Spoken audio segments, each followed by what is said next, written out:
जय गुरुदेव। प्रणाम सभी को। निरोग जीवन के महत्वपूर्ण सूत्र अध्याय 13। लास्ट टॉपिक हमने पढ़ा था कि स्वास्थ्य गंवा बैठने में कोई समझदारी नहीं है। हमें अपने स्वास्थ्य का ध्यान रखना चाहिए क्योंकि एक अस्वस्थ व्यक्ति कोई भी कार्य ठीक से नहीं कर पाता है। तो आइए इसी श्रृंखला में आगे बढ़ते हैं। शाकाहार और निद्रा का पारस्परिक संबंध। मैसाचुसेट्स इंस्टीट्यूट ऑफ टेक्नोलॉजी के centre for brain science and metabolism विभाग द्वारा शाकाहार और मांसाहार पर किए गए अध्ययनों से ज्ञात होता है कि मांसाहार हमारे शरीर फिजियोलॉजी के अनुकूल नहीं है। यह शरीर को बुरी तरह अस्त-व्यस्त व सुस्त बना देता है।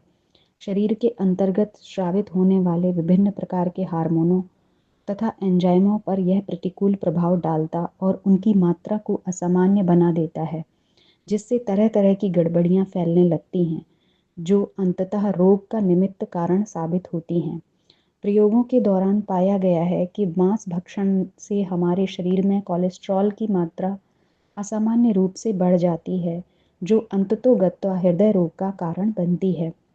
अध्ययनों में देखा गया है कि आहार न सिर्फ शरीर को प्रभावित करता है, वरन मस्तिष्क से स्रावित होने वाले हार्मोनों की मात्रा को प्रभावित कर शरीर के अंदर चलने वाली विभिन्न प्रकार की फिजियोलॉजिकल गतियों को भी प्रभावित करता है। इस संदर्भ में अध्ययन फिलाडेल्फिया विश्वविद्यालय के डॉक्टर बर्टमन व उनके साथियों ने आज से 10 वर्ष पूर्व आरंभ किया था। पशुओं पर किए गए प्रयोगों में उनने पाया कि आहार की प्रकृति मस्तिष्क के जैव रासायनिक तत्वों तथा serotonin, dopamine, norepinephrine, acetylcholine, histamine तथा ग्लाइसिन के संश्लेषण को बड़े पैमाने पर प्रभावित करता है। प्रयोगों में देखा गया है कि विभिन्न शरीर क्रिया प्रणाली के अंतर्गत मांसाहार निद्रा तंत्र को भी प्रभावित करता है तथा व्यक्ति में उनींदापन लाता है। हार्वर्ड विश्वविद्यालय के बोनी स्प्रिंग एवं उनके सहयोगियों ने एक प्रयोग के दौरान 184 व्यक्तियों में से आधे को उच्च कार्बोहाइड्रेट युक्त पदार्थ का शाकाहार तथा शेष आधे को मांसाहार दिया। भोजन के कुछ काल पश्चात सभी व्यक्तियों को कुछ विशेष निर्देश दिए गए और उन्हें पालन करने का उनको आदेश दिया गया।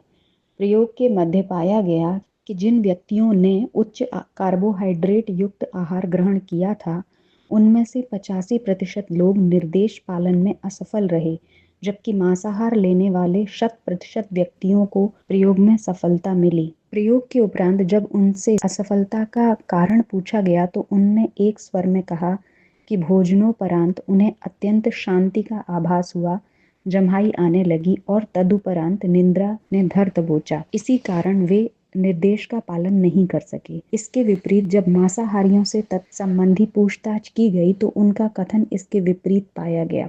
सभी ने उनींदेपन व थकावट की शिकायत की।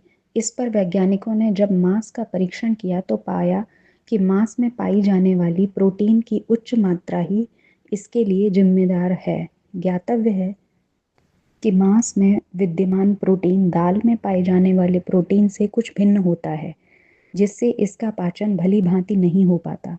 साथ ही मांस में प्रोटीन की अति उच्च मात्रा के कारण रक्त व मस्तिष्क में एक विशेष रसायन की अभिवृद्धि होने लगती है। टायरोसिन नामक यह रसायन मस्तिष्क की क्रियाशीलता को बढ़ा देता है।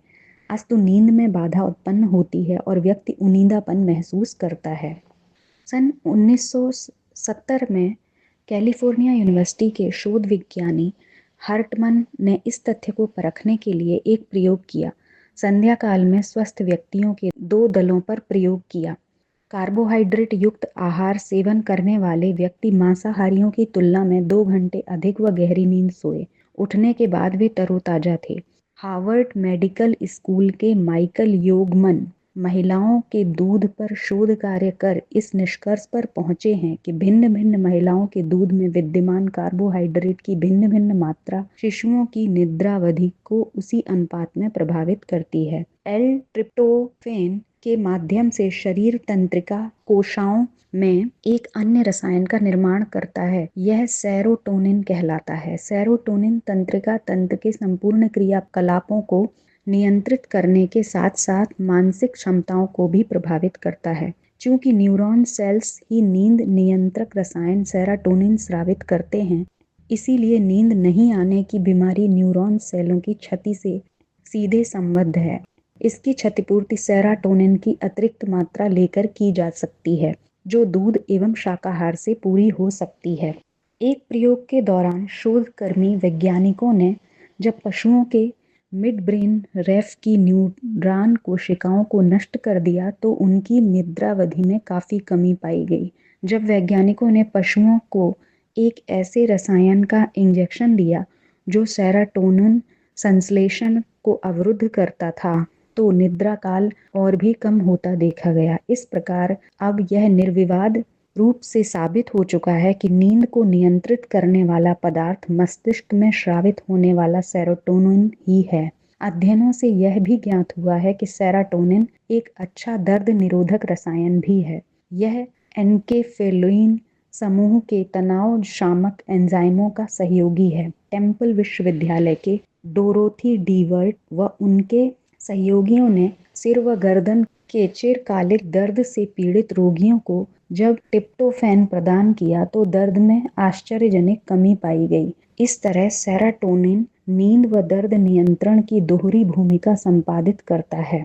प्रयोग परीक्षणों में देखा गया है कि मांसाहार में विद्यमान प्रोटीन की अति उच्च मात्रा इस रसायन को उद्दीप्त नहीं कर पाती, जबकि चावल, रोटी, आलू एवं विभिन्न प्रकार की हरी शाक सब्जियों का कार्बोहाइड्रेट सेल्यूलोज युक्त आहार इस कमी की भलीभांति पूर्ति करता है और शरीर के लिए आवश्यक परिमाण में सेरोटोनिन संश्लेषित करता है।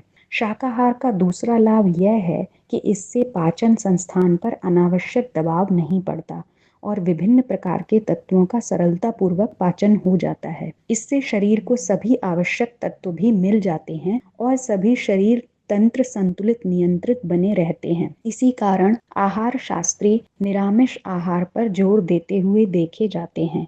इसी कारण हमारे प्राचीन ऋषियों ने इसका अवलंबन लिया और उनके सुखी स्वस्थ जीवन का यही राज था। आज के बढ़ते मांसाहार प्रचलन एवं मनोरोगों का उपचार एक ही हो सकता है कि शाकाहार के समर्थन में जनमत जुटाया जाए। तो आज के टॉपिक में हमने पढ़ा कि किस तरह से मांसाहार हमारी नींद को प्रभावित करता है। जो सेरोटोनिन नामक एक एंजाइम है उसका सीक्रेशन उससे प्रभावित हो जाता है, जिसकी वजह से नींद की समस्या हो जाती है। वहीं शाकाहार हमारी निद्रा को लाने में सहायक होता है, उस एंजाइम के सीक्रेशन में सहायक होता है। तो इसलिए भी हमें शाकाहार करना चाहिए, क्योंकि मांसाहार से मनोरोग भी इसी वजह से बढ़ रहे हैं। आज के लिए इतना ही। जय गुरुदेव, प्रणाम सभी को।